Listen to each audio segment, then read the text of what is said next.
Special Agent Fox Mulder here, and we're down at Hastings, just at the Warriginne Creek.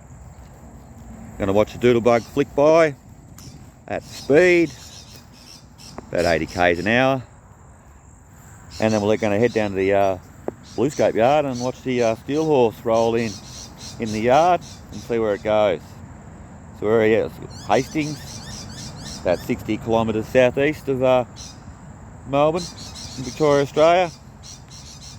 Zoom it in there, we can see our crossing sign there, made out of an old rail, and noisy birds in the background, rainbow lorikeets.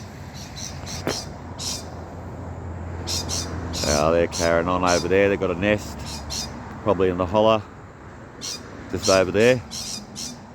It's in hollows and everything, carrying on because I'm down here.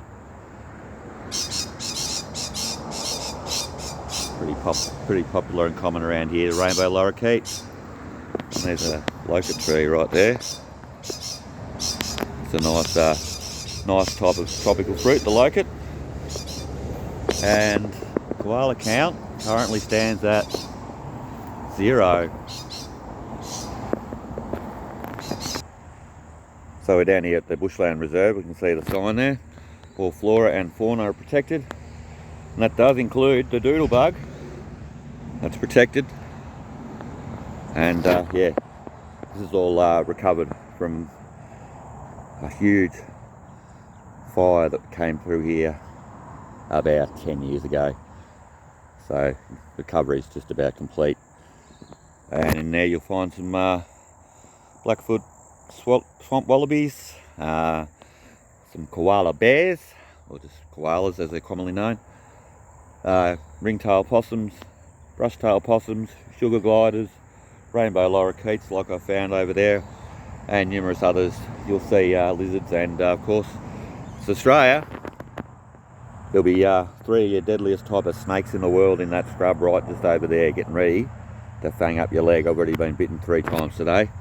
It's alright though, we run anti-venom in our water here. Doodlebug ahoy! Got a bit of track time with him today.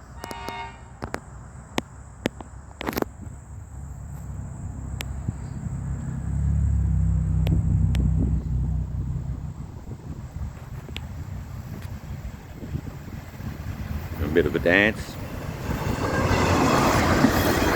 Screen.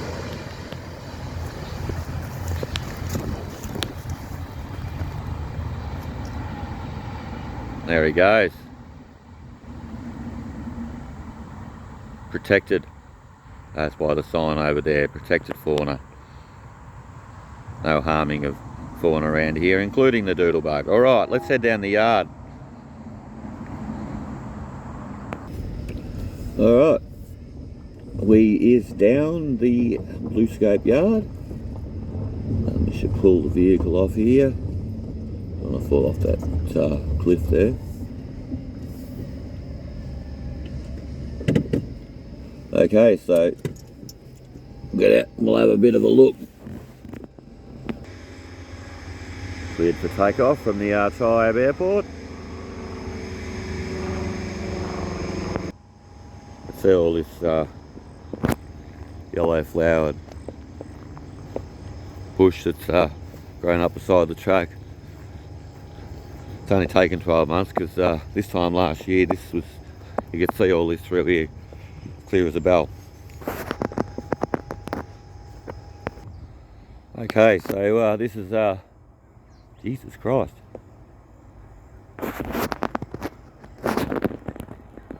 Just noticed that on the track there. That's a bit ordinary.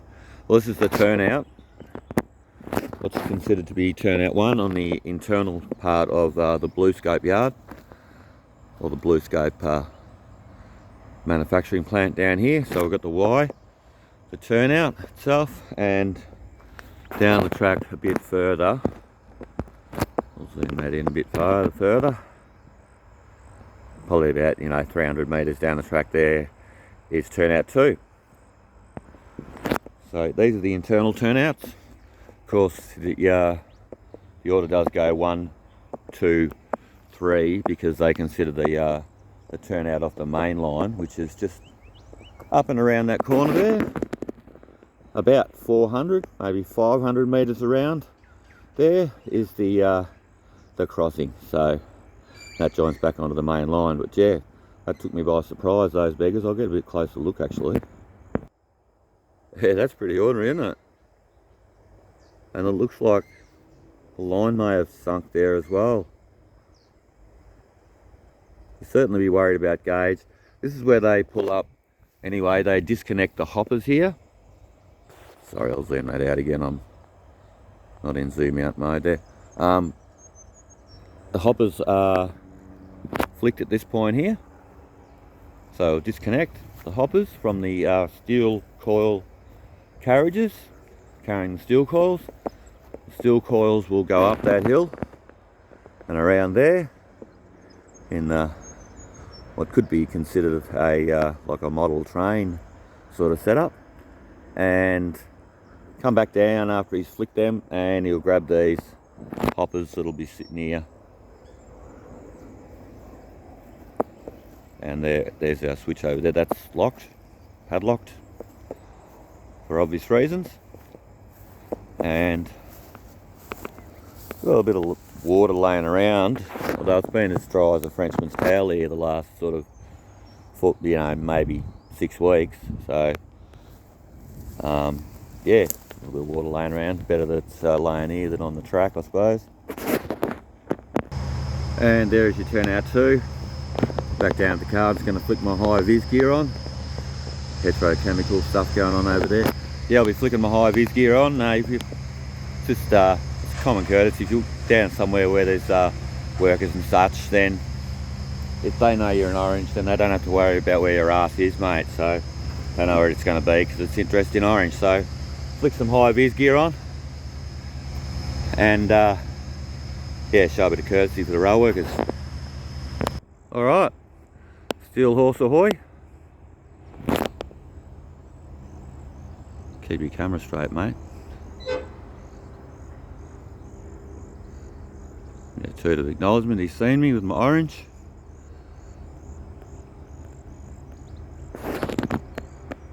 Couple of AMD SD70 ACEs on the front there. American built. Dragged over here on the boat and then flicked together in a factory somewhere.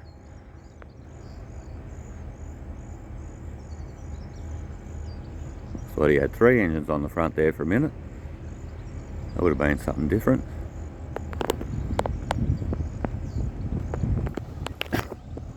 Excuse me.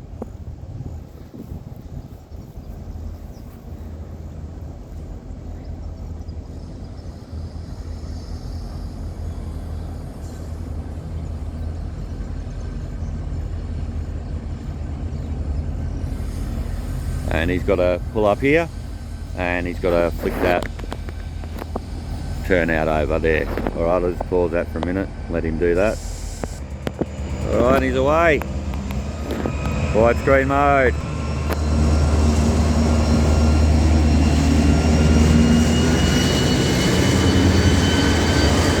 That power.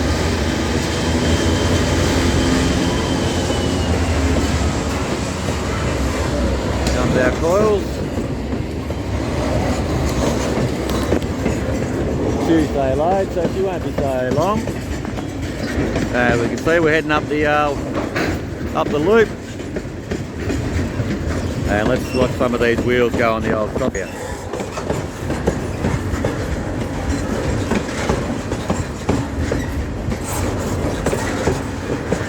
That's cool. Those coils are huge.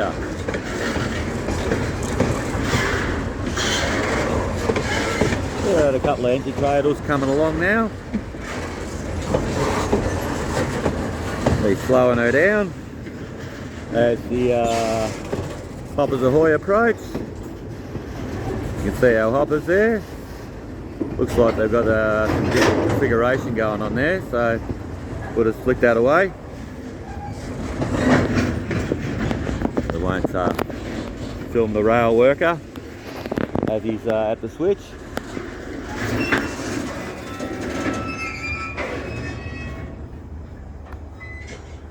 Goes. Parked it up. Disconnect those hoppers.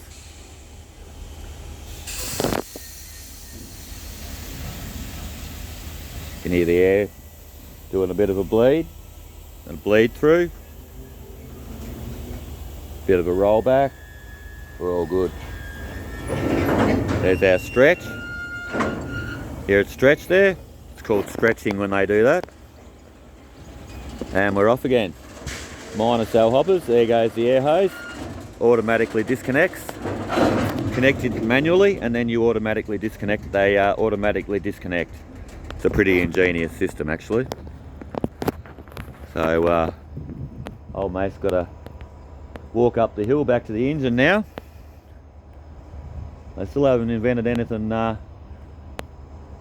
for these poor conductors. They've got to walk all the way up to the train. You'd think they'd give him a hoverboard or something maybe to get back up there, but all right, and there he goes there. He's on his long way back up.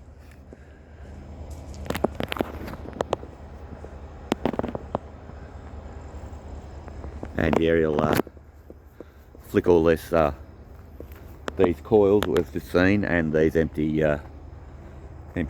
coil carriages with their cradles on them. They'll go up the hill, and he'll come back and grab those hoppers, and he'll flick them down this straight line of section here. We'll hang around for that. It might take a little while for him to come back, all that sort of stuff. But there's a turnaround, and they're usually back on the runway about 4:30, and it's now, I do believe, if I look at the sun, look at my shadow, it's around, let's just say it's around 1:58 PM, Australian Eastern Standard Time.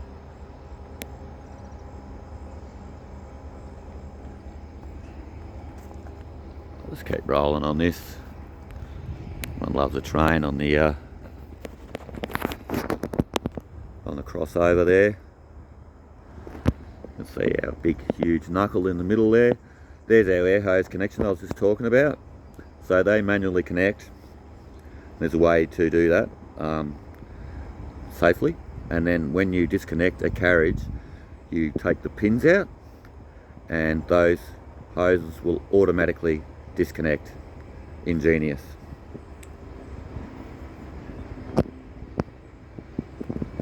Handbrakes, we have handbrakes on some of the sides of the carriages, especially the hopper cars, and yeah, it just makes it easier, so you can tie down the train a little bit without having to go to the end of each carriage, which saves a little bit of a walk. Alright, let's pause that and we'll get him rolling. Yeah, so while we're waiting for the Steel Horse Australia to roll up the hill there, you might as well go and get the like button, absolutely passed out drunk, and then get a jar of earwigs and pour it all over him, and then blame the subscribe button, and then comment on the ensuing fight, and also some of the trains on the video, and get notified of the results of the fight as well as new Special Agent Fox Mulder videos. And we are rolling. Some of these knuckles might make a huge bang.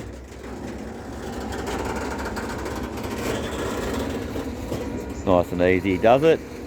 We have I do believe it's a 15 km/h internal track speed limit inside here, which may vary on what's going on around the factory. But yeah, it looks around between 10 and 15 km/h. There he goes, look at that. Over the frog, over the derailleur, and up the hill. And around the bend. Through the pampas grass. So it's hard to see through my viewfinder today. It's very bright.